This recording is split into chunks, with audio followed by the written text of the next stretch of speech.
नमस्कार दोस्तों। हमारे एक मित्र का सवाल था कि अगर कोई भी चालान कोर्ट चला जाता है तो क्या उसको ऑनलाइन तरीके से उसका पेमेंट कर सकते हैं क्या? अगर कर सकते हैं तो कैसे, और नहीं कर सकते हैं तो फिर उसका क्या उपाय है? बिना कोर्ट जाए कैसे उसका चालान का पेमेंट हम कर पाएंगे?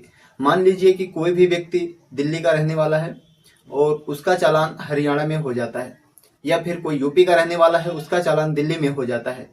अब वो सोचता है कि मुझे दिल्ली ना जाना पड़े क्योंकि वो यूपी का रहने वाला है, तो वो यूपी से ही घर बैठे कैसे अपने चालान का पेमेंट कर सकता है, उसको कोर्ट में ना जाना पड़े।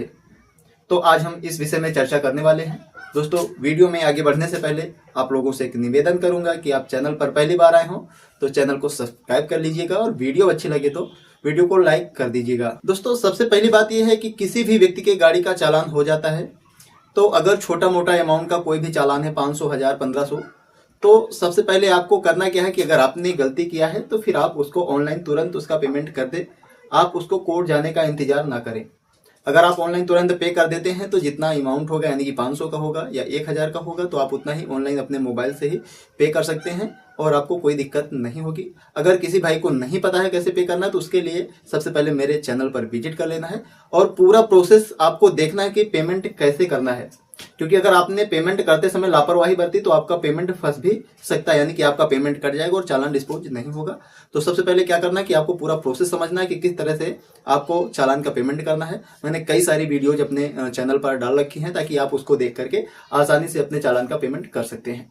कितने प्रोसेस होते हैं चालान के पेमेंट करने के, वो भी मैंने वीडियोज में बताए हैं। वो सारी वीडियोज देख के आप उसका पेमेंट कर सकते हैं। अब मुद्दा ये है कि अगर आपका चालान हो गया है और आप ऑनलाइन पेमेंट नहीं कर पाए हैं, या फिर आपको जानकारी ना रही हो, या फिर आप जानबूझकर उसका पेमेंट नहीं किया है और आपका चालान में जब स्टेटस चेक करते हैं तो वहां पर लिख कर आ रहा है सेंड टू कोर्ट डाटा। मतलब आपको ऐसा लगता है, जब आप इस तरह का स्टेटस देखते हैं तो आपको लगता है कि चालान आपका कोर्ट पहुंच गया है, और फिर आप अपने वकील साहब या जो भी आपके कांटेक्ट में रहते हैं उनसे आप जानकारी करते हैं कि आपका चालान कोर्ट चला गया है, अब उसको कैसे पे करना है।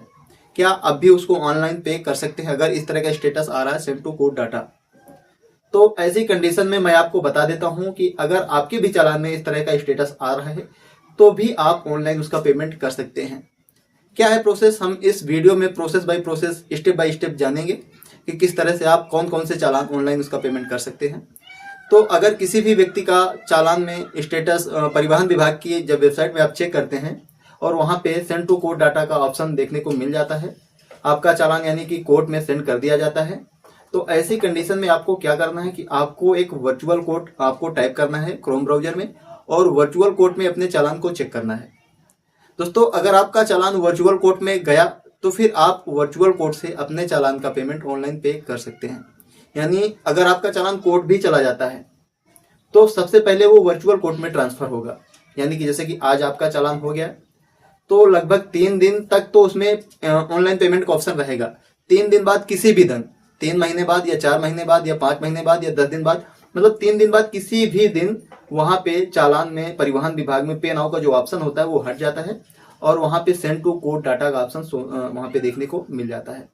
अगर आपके भी चालान में कुछ इस तरह से है तो आपको करना क्या है कि सीधे जाना है, आपको क्रोम ब्राउजर में वर्चुअल कोड टाइप करना है और अपना जो है वहां पे स्टेट सेलेक्ट करना है और चालान नंबर से आपको अपने व्हीकल का चालान वर्चुअल कोर्ट में चेक करना है।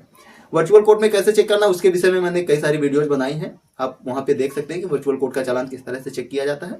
आप उसको देख करके वर्चुअल कोर्ट में भी चेक कर सकते हैं। और अगर आपका चालान वर्चुअल कोर्ट में रहता है तो उसको आपने वहीं से पेमेंट कर देना है वर्चुअल कोर्ट से। और आप जैसे ही वर्चुअल कोर्ट से उसका पेमेंट करेंगे तो वहां से मान लीजिए आज आपने वर्चुअल कोर्ट में पेमेंट किया और वहां पे पेड शो हो रहा है, लेकिन अगर आप ई चालान यानी परिवहन विभाग की वेबसाइट में अभी चेक करेंगे तो वहां पे पेंडिंग आएगा। फिर आप परेशान होंगे कि मैंने तो चालान का पेमेंट कर दिया, अभी भी पेंडिंग आ रहा है। तो फिर आपको क्या करना है कि 1 हफ्ते या 10 दिन का आपको वेट करना है। 1 हफ्ते या 10 दिन में ऑटोमेटिक अपने आप से परिवहन विभाग की वेबसाइट में भी चालान आपका डिस्पोज हो जाता है। अब बात आती है कि अगर आपका चालान वर्चुअल कोर्ट में भी शो नहीं हो रहा है, मान लीजिए कि आपका चालान आज हुआ है, ठीक है, 10 दिन बाद आपका चालान अगर परिवहन विभाग में आप चेक कर रहे हैं तो वहां पे सेंड टू कोर्ट का जो प्रॉब्लम है वो देखने को मिल जाता है। यानी कि परिवहन विभाग की वेबसाइट में जब आप चेक करते हैं तो वहाँ पे पेमेंट का ऑप्शन नहीं आता है, सेंड टू कोड डाटा लिख करके आता है। और आप वर्चुअल कोर्ट में चेक कर रहे हैं तो वहाँ पे भी आपका चालान शो नहीं होता है। तो ऐसी कंडीशन में आपको 2-3 महीने 4 महीने तक इंतजार कर लेना है, क्योंकि कई बार होता है कि 3-3 4-4 महीने बाद या 6-6 महीने बाद वर्चुअल कोर्ट में जाता है। तो आपको 2-4 महीने 6 महीने तक का इंतजार कर लेना है। फिर इसके बाद वर्चुअल कोर्ट में आपको चेक करना है। जब वर्चुअल कोर्ट में चला जाए तो फिर आप उसका पेमेंट कर सकते हैं। इसके अलावा अगर मान लीजिए कि वर्चुअल कोर्ट में नहीं गया आपका चालान, डायरेक्टली रेगुलर कोर्ट में चला गया, मान लीजिए कई बार ऐसा होता है कि आरटीओ का चालान होता है, तो फिर वो ज़्यादातर कुछ स्टेट में है कि आरटीओ का चालान भी वर्चुअल कोर्ट में जाता है। बाकी ज़्यादातर मान लीजिए कि 90% चालान अगर आरटीओ का है तो वर्चुअल कोर्ट में नहीं जाएगा। आपके चालान में अगर मोबाइल नंबर लिंक नहीं है तो फिर आपका चालान वर्चुअल कोर्ट में नहीं जाएगा, या आपके चालान में फाइन कुछ उस तरह से दिया हुआ है जो गलत है, तो इसकी वजह से भी वर्चुअल कोर्ट नहीं जाएगा। अगर सारी चीज़ें क्लियर है, आपके चालान में मोबाइल नंबर लगा हुआ है और ट्रैफिक पुलिस का चालान है, तो फिर आपका चालान वर्चुअल कोर्ट में जरूर जाएगा और वहां से आप पेमेंट कर पाओगे। कई बार ऐसा होता है कि वर्चुअल कोर्ट में चालान रहता है, वहां पे पेमेंट का ऑप्शन नहीं आता है, तो वहां पे अगर आपका चालान में पेमेंट की जो प्रोसीडिंग है वो कंप्लीट नहीं होती है तो फिर उसको वेट करना पड़ता है। और जैसे चालान की प्रोसीडिंग कंप्लीट हो जाएगी तो वहां पे पेमेंट का ऑप्शन आ जाएगा। या फिर कई बार ये देखने को मिलता है वर्चुअल कोर्ट में कि वहां पे ट्रांसफर टू रेगुलर कोर्ट का प्रॉब्लम देखने को मिल जाता है। तो अगर किसी भी व्यक्ति के चालान में वर्चुअल कोर्ट में चेक करते समय ट्रांसफर टू रेगुलर कोर्ट आ रहा है, कुछ इस तरह से ऑप्शन वहां पे देखने को मिल रहा है, तो इसका मतलब यह है कि अब आप ऑनलाइन उसका पेमेंट नहीं कर सकते हैं। उसके लिए आपको रेगुलर कोर्ट ही जाना पड़ेगा। मान लीजिए जिस डिस्ट्रिक्ट में आपका चालान हुआ होगा उसी डिस्ट्रिक्ट के कोर्ट में आपको जाकर के उसका पेमेंट करना होगा। आप ऑनलाइन उसका पेमेंट नहीं कर पाओगे। तो सबसे पहले आपको करना क्या है कि ई चालान यानी परिवहन विभाग की वेबसाइट में आपको चेक करना है। इसके बाद वर्चुअल कोर्ट में चेक करना है, और अगर वर्चुअल कोर्ट में नहीं रहता है तो फिर आपको रेगुलर कोर्ट में ही जाना पड़ेगा। और अगर आपका चालान रेगुलर कोर्ट चला जाता है तो फिर आप उसका चालान का पेमेंट ऑनलाइन नहीं कर पाएंगे। वर्चुअल कोर्ट में रहता है तो ऐसी कंडीशन में चालान का पेमेंट ऑनलाइन कर सकते हैं। तो आशा करता हूं आप समझ चुके होंगे कि ऐसे कौन से चालान हैं जिनका चालान का कोर्ट का चालान आप ऑनलाइन पे कर सकते हैं, और ऐसे कौन से चालान हैं जिनका ऑनलाइन पे नहीं कर सकते हैं।